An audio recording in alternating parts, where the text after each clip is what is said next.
Hi guys, right here, a new summoning event just dropped, so which is you go to event tab, the wish binder gift here, you will see a new event here which they announce is a summoning event, right? And while everyone is actually looking at the 300 reward here, the 300 summon, you get one random SSR, I'm here to tell you, don't waste your summon to aim for 300 point. The only thing you want to aim from this event is the 100 summon here, and for this custom leap cheaper chest. This is what you want to aim. So hitting 100 pull is more than enough. So in this video here, I'll be explaining you why and exactly which animus you should pick from the 100 summon reward box. So I have been saving my summon ever since they announced this event. So if you look at my permanent summon here, I currently have 31 summon. So if you are a player like me who didn't save the summon previously until they announced this event, you are still able to get 100 summon before the event ends. So if you take a look at the event tab here, you can see the date or the duration is plus for 1 week. And today for me, on my time zone, is actually a Thursday, which means this event will last until the next week of the refresh. So we're gonna get we're able to buy the stuff from the get the stuff from Candy Party. We're able to get some additional currency from Infinity Train, Cage Rumble, or probably Champion Course, and also the shop here, they will also get refreshed. You can get some additional summon here and also summon here from this shop because it's gonna get refreshed next week. And then the arena shop here, additional summons, and then basically you can get additional summons here. And for today, they just refreshed the Ethernet Rally, so you can probably push and get some summon here and gems as well. And for me, I haven't been grinding the Amber track, so I have been currently pushing until hard mode. I haven't continued push yet, but so far I have like 88 summon here. This one, the supply hub here, I have 88 summon, and then based on the reward, like the raw reward you get from clearing the tower, I already get like around 31 summon here. Okay, not including the gem, it's already 31 summon. So that's most likely that I'm able to hit the event of 100 summon. So when you hit the event 100 summon here, then you're gonna get like additional pools here. You can get some additional resources, and mainly is for the box. So who should you pick within this box here? So let me break down to you what is the best value to get here. So if you're a new player, or if you are a player like me who doesn't have claws yet, then definitely go for claws first. If you already have claws, then the second priority you should go for is Tsukuyomi. And if you already have claws and you have Tsukuyomi, then the last one will go for Veronica. Okay, so this is the order: claws, then Tsukuyomi, then Veronica. So claws here can be used in a lot of PvE content, basically almost every single PvE content. But if you don't have claws, you still can clear the content. Just that claws is a high cheat code for you to actually clear the content. Because if you look at my own gallery here, I have every single enemies other than Lydia I haven't summoned, and claws I don't have it. Then every single enemies here I already have it. I can clear every single content without claws. So claws is not really needed, but claws can actually boost your power in terms of PvE stages very easily, so you can actually bypass stages with a lower requirement. Okay, then Tsukuyomi here will be the second unit you want to go for because of the turn meter push, of the buff she's able to provide to you. And if you are aiming for speed running in PvE content, Tsukuyomi value is actually higher than Lily, because there's some content that Tsukuyomi can provide a better value than Lily in terms of speed running. Okay, then for Veronica is more about for PvP.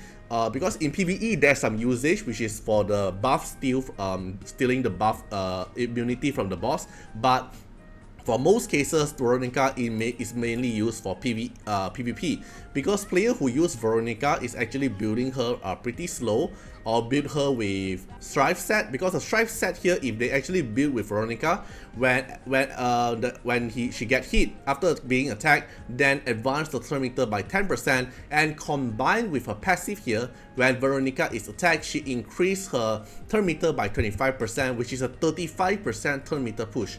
So in terms of PvP, when you go a slightly higher tier, you will notice that some player is actually playing Veronica, and they play as a turn 2. So if you hit Veronica, Veronica can turn meter push herself with the combination with Strife, can further increase her turn meter, then she can take her action and cast S3 to apply so what for her whole team, then her team won't die at all. So Veronica is more towards into PvP content. I would say the advantage is more towards PvP. PvE wise is not really that high priority, but is still doing okay. Then for Claws and for Veronica depends on who you have, okay? But Claws have the highest priority because she can apply very strong debuff to the boss, like damage reduction. It reduces the boss damage deal, increase the boss damage taken, defend down, speed down, everything you need to maximize out the DPS output in PvE content. Then Claws will be the one to go. Then Tsukuyomi here is also a very good value, but I would recommend you to only get it after you have Claws. Then Tsukuyomi gives you a pretty good value for the turn meter push, for attack up and speed up. That's one of the reasons why you can do speed run very easily, and also the cooldown reduction from the S2. Okay, then what if you already have all three units? If you already have Veronica, you have Claws and Tsukuyomi, who would I recommend you to get? I will recommend you to get Claws. So if you're a PvE player, Claws here, the dupe value will give you additional accuracy when you hit the second dupe. So the first dupe is the same, it's about stats, right? But let's take a look in the long-term value-wise. This 12% accuracy gives a lot more value for Claws, because Claws needs a lot of accuracy. With this 12% here, it will make your life easier in terms of building for accuracy stats. Then if you already have this dupe stats, then the second one I will be recommending if you are caring about PvP will be Veronica, shield provided. So in PvP, sometimes you use Veronica S2, S3, after that you're gonna need the shield. Okay, so if she can provide a little bit more shield, then it's actually pretty good. Then the last priority I will go for is Tsukuyomi dupe. Tsukuyomi dupes here give you effect accuracy, which is also good, but in most cases, or majority of the cases, when you're playing Tsukuyomi, let's say in PvE, you're not going to land the silence, and the most of the time we are using Tsukuyomi is because of the buff, because of the turn meter push. The S1 here also gives additional turn meter push, but it's not about the silence unless you are playing in PvP. Okay, so in terms of PvP wise, I will say if you are using Tsukuyomi, silence here, a little bit accuracy would be good, but most of the time you are building a Tsukuyomi with very high speed, you don't even care too much of the accuracy, because most of the time silence isn't the thing that you're looking for. So it depends on you want more shield on Veronica, or depends you want Tsukuyomi to have a higher chance to land the debuff. But most of the time I will recommend to get the Claws dupe first, unless you also have the Claws dupe, and then you don't consider about further like resistance, because it doesn't matter. You don't consider about the additional damage, because she's a supporter. The value here doesn't give too much as well. The best value here for Claws is actually the second dupe. Then for Veronica here, if you're playing in PvP, then the dupe here matters, because the shield increase is good. At a little bit more effect accuracy, well, is okay, because you land attack down at the S1, but doesn't matter. So then for Tsukuyomi here, you can see the dupe 4 here is about resistance, so their value isn't that high. So the highest value in terms of second dupe, I will say Claws, and then I will go for Veronica, then for Tsukuyomi. Then if you have so many dupe until you are considering about a fourth dupe, then just depends who you want to go for. Okay, so this my own recommendation in terms of which you need to get, and also the orders of getting if you don't have any of them, and then also the dupe order as well. So my suggestion, if you are a player like me who doesn't save any summon at all, you should be able to get 100 summon within this event, and just try to aim for this event box here. Okay, then the rest of the summon here isn't really that a must get, okay, cause 100 to 200 gap here, you're only getting one. Most of the time you're gonna get one SR here.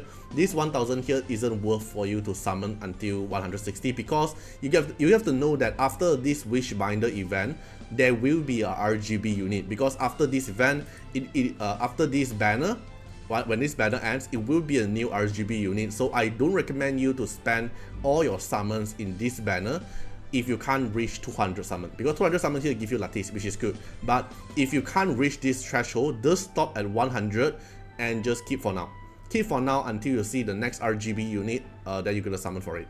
Okay, unless you don't care about the new RGB unit that's coming soon, then you can go for the Lattice. Okay, but personally for me, I don't think I can reach the 200 point, so I will be just aiming for the 100 point here. I don't even bother about the the Quantum prototype, because it's a random SSR. Okay, you can't even target who you want. It probably give you someone that you even don't really like it, and you have to spend for 300 summon. Unless you have that many summon, then ignore what I say. Okay, hope this video actually help you guys out. I'll give you an advice or an idea who should you actually go for, and see you guys in the next one. Bye bye.